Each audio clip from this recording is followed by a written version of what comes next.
Homelessness continues to be a major issue in Philadelphia, notably on Kensington Avenue.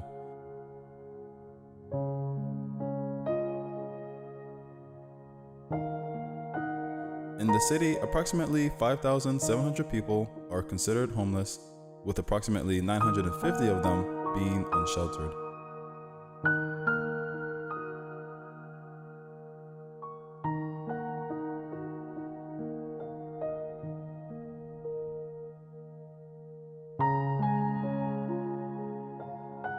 In comparison to other parts of Philadelphia, this side of town has the highest concentration of homeless people.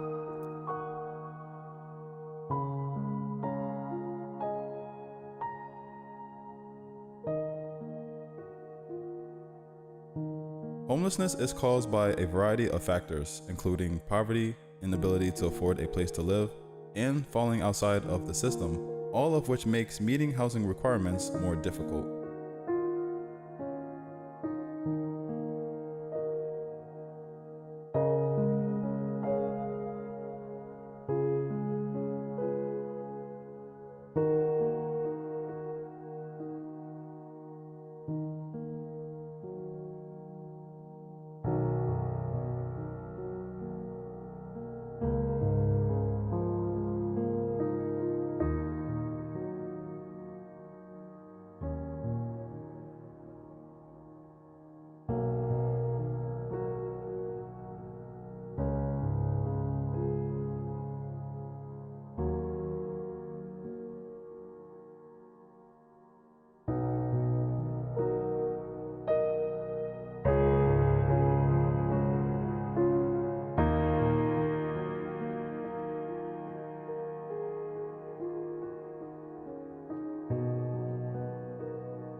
Sometimes mental illness plays a role. Many new people have become homeless as a result of the opioid crisis.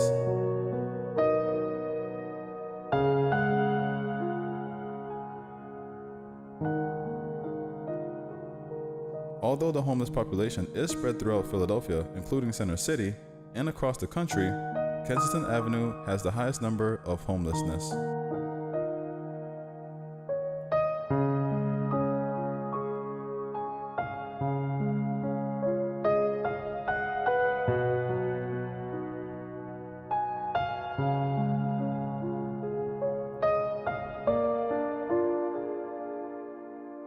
Being homeless or suffering from a mental illness is not a crime.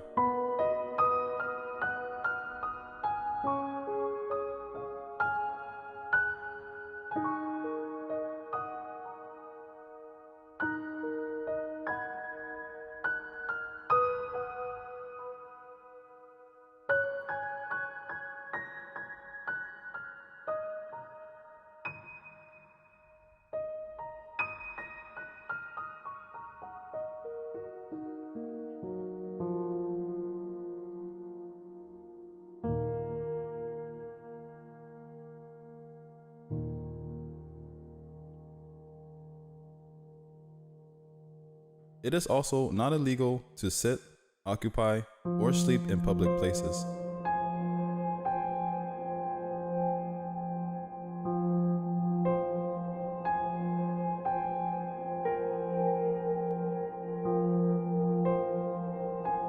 Law enforcement officials do not arrest homeless people because doing so reduces their chances of finding housing and raises the public sector's cost.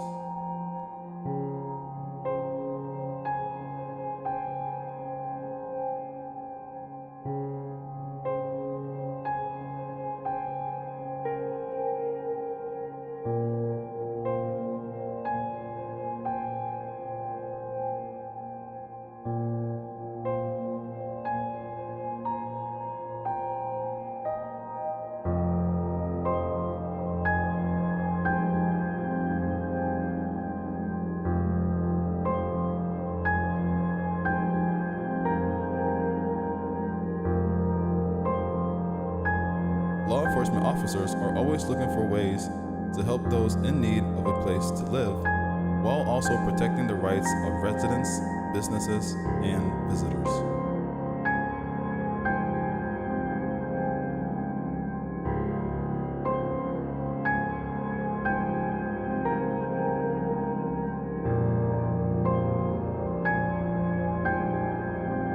The COVID pandemic has also exacerbated Philadelphia's homeless population.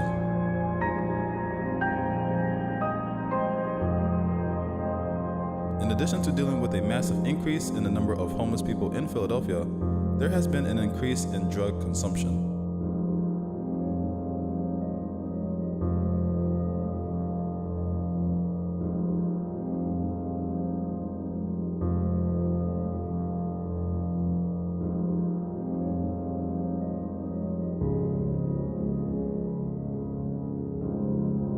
More notably for Kensington Avenue, the reason you see many people sleeping while standing, drowsing, and bending over is due to the drug xylazine.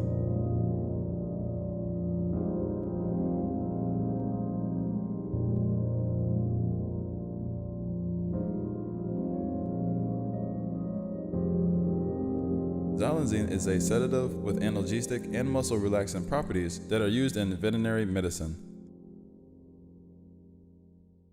It is used to calm and facilitate the handling of a variety of animal species, including cattle, sheep, and horses, as well as to perform diagnostic and surgical procedures, relieve pain, and act as a local anesthetic.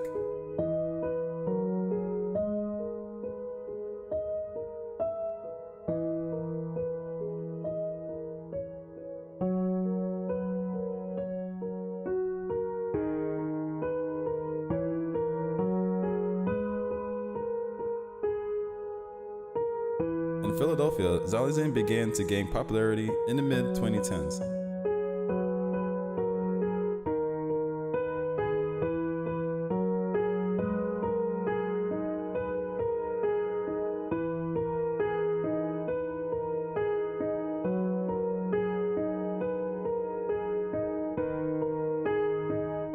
People who use and sold drugs allege that xylazine had become a highly sought-after substance and that it has become a much more common component of the local drug supply.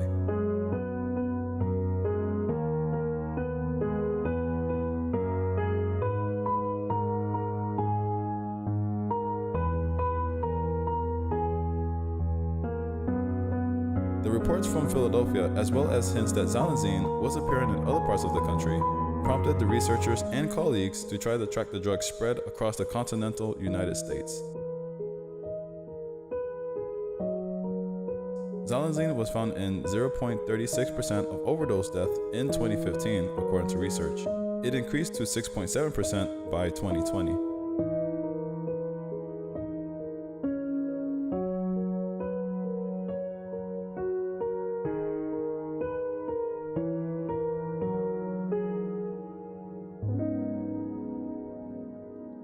It was found in 1 out of every 5 overdose deaths in some areas. Notably, the study discovered fentanyl, a powerful synthetic opioid that has come to dominate regional drug supplies in nearly every xylazine-related death, indicating that it wasn't just a tranquilizer that was causing these overdoses.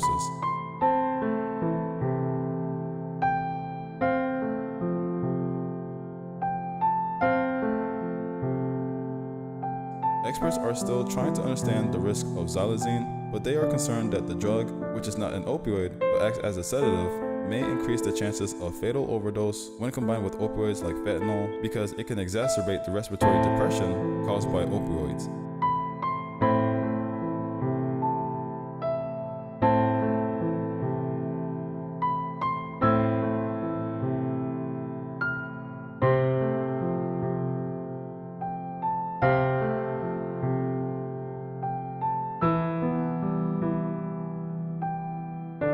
It may also make reversing overdoses with naloxone, which is designed to work on opioids, more difficult.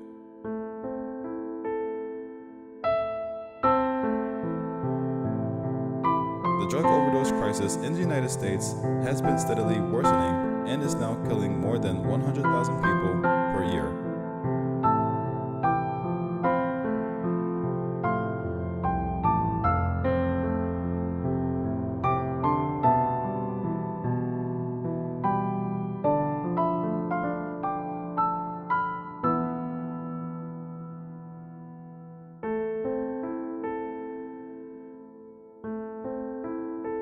Fentanyl, which was once primarily found in the supply of opioids such as heroin, is now more frequently found in stimulants such as cocaine and methamphetamine.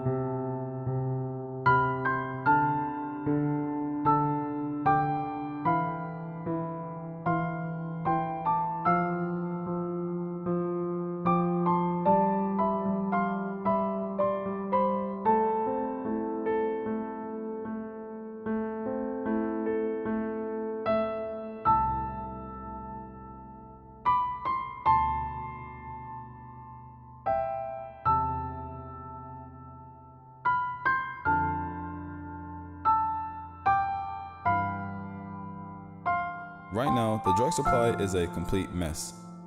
The number of contaminants is out of control and is becoming increasingly difficult for researchers to keep track of them.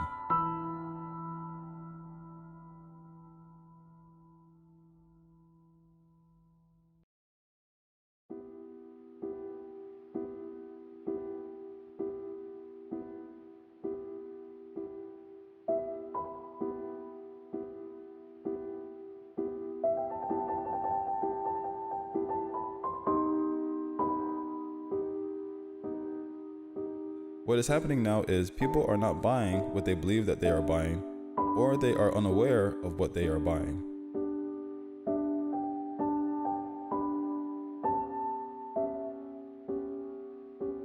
Kensington Avenue in North Philadelphia is well known for its drug use and prostitution.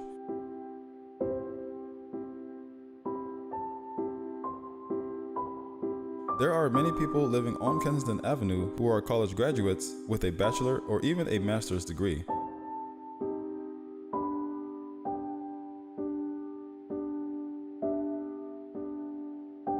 Many people turn to drugs as a result of a variety of unfortunate events that has occurred in their lives, such as the loss of a significant other, a career, and more.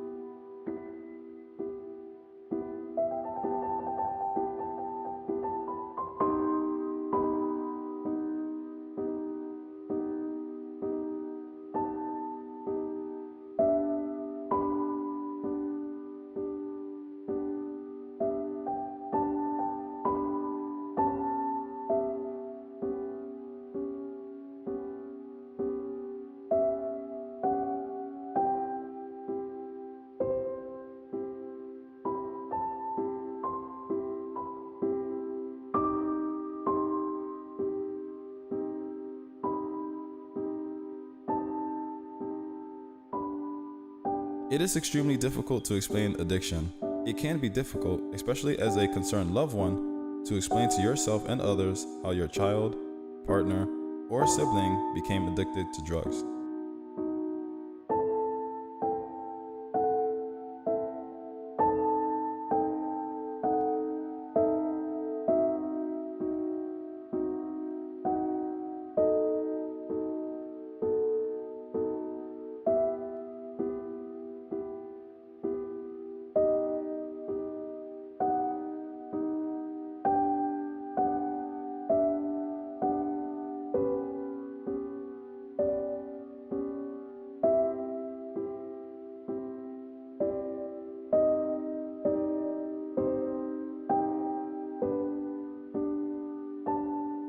Many people on the outside believe that substance abuse is a bad choice in which someone should have said no, bad habit that just needs to be kicked, weakness that someone can't overcome the withdrawal symptoms, and moral failing that the person has given up.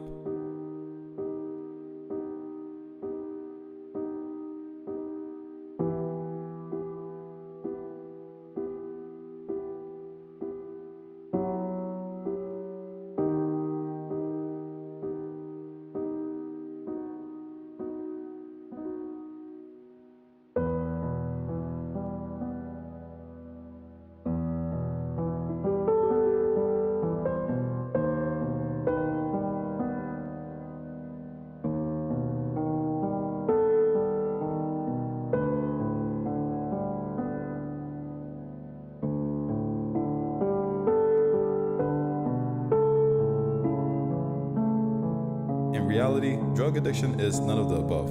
It is a chronic brain disease that cannot be cured with a simple no or change of mind.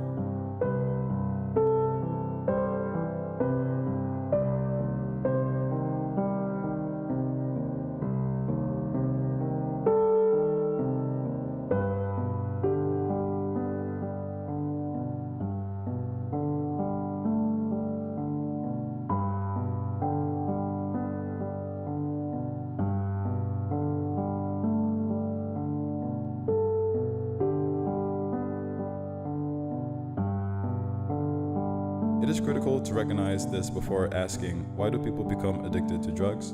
Or why did my child become addicted to drugs?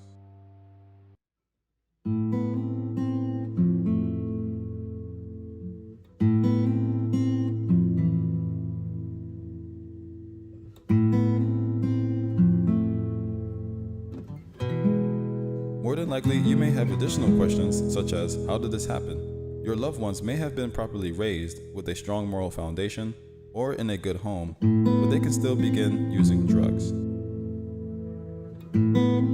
The truth is that people use drugs for a variety of reasons, and they become addicted for a variety of reasons.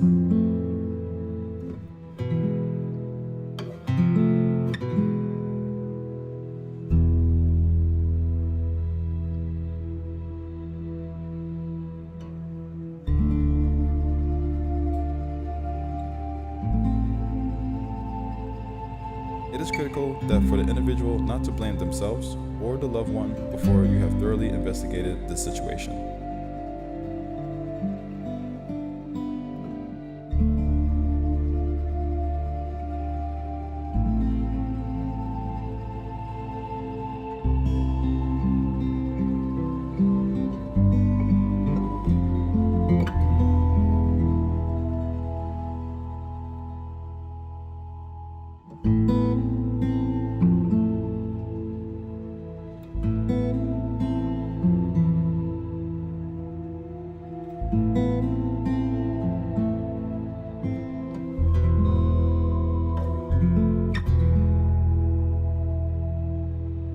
As concerned family members, we frequently wonder, why do some people become addicted to drugs while others not?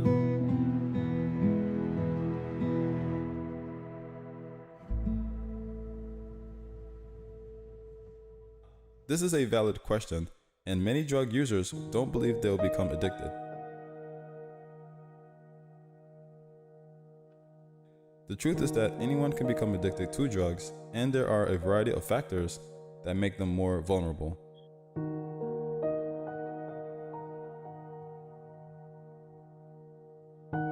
The following are some of the most common risk factors or potential causes of drug addiction.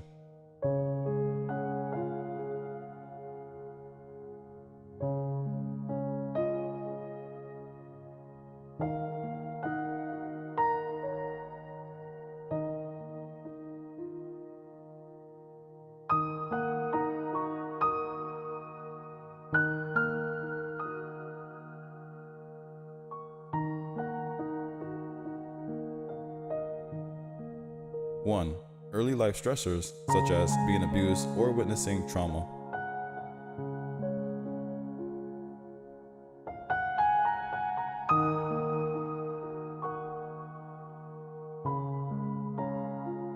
Two, abuse, either physical or sexual, in the past. 3. Genetic vulnerability, such as other family members who struggle with addiction. 4. Prenatal alcohol or drug exposure while in the womb.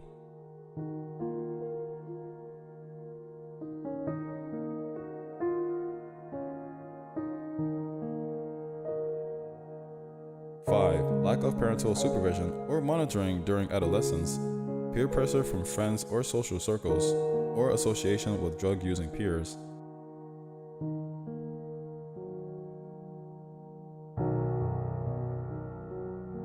Mental health disorders such as depression and anxiety.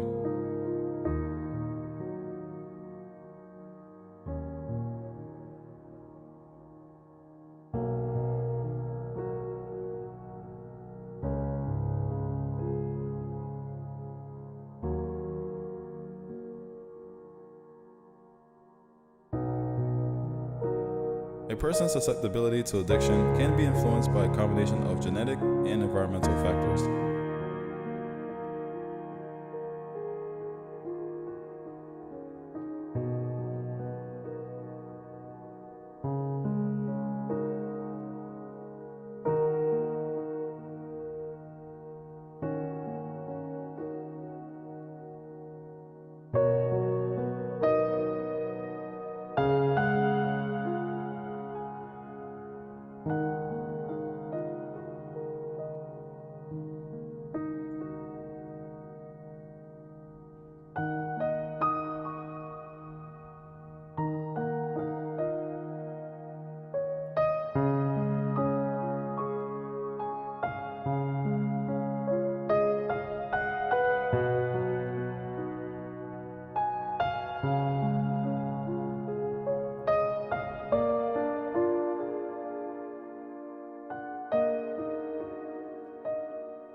Genetics, according to National Institute on Drug Abuse, accounts for roughly half of a person's likelihood of developing an addiction.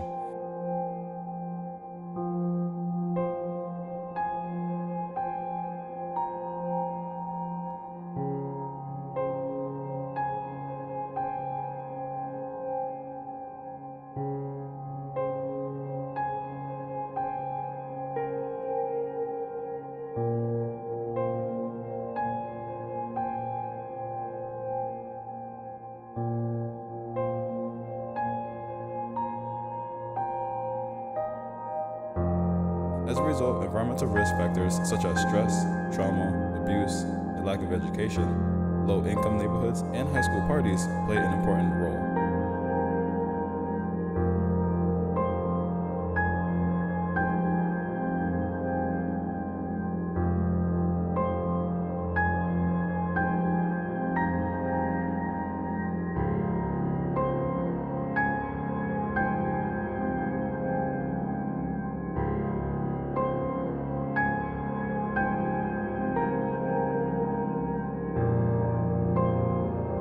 Adolescents who use drugs are more likely to develop a drug addiction behavior because their brain is still developing.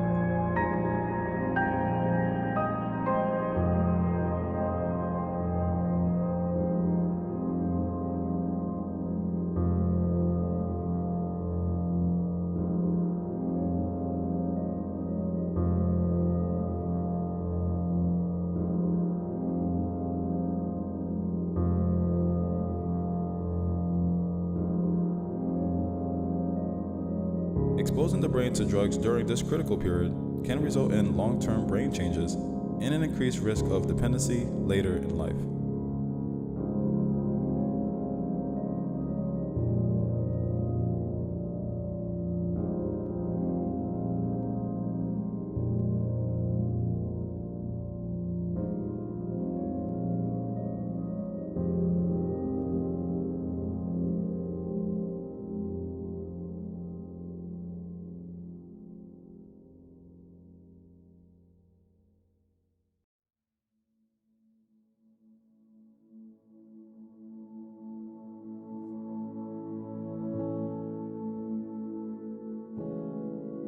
According to research, nearly 70% of adolescents who tried an illicit drug before the age of 13 develop a clinical addiction within the next 7 years.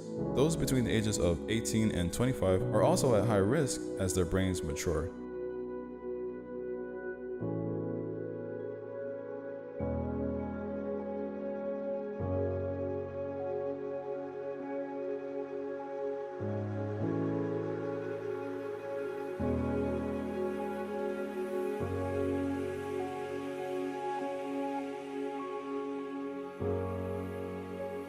In fact, 9 out of 10 people who struggle with substance abuse began using before the age of 18.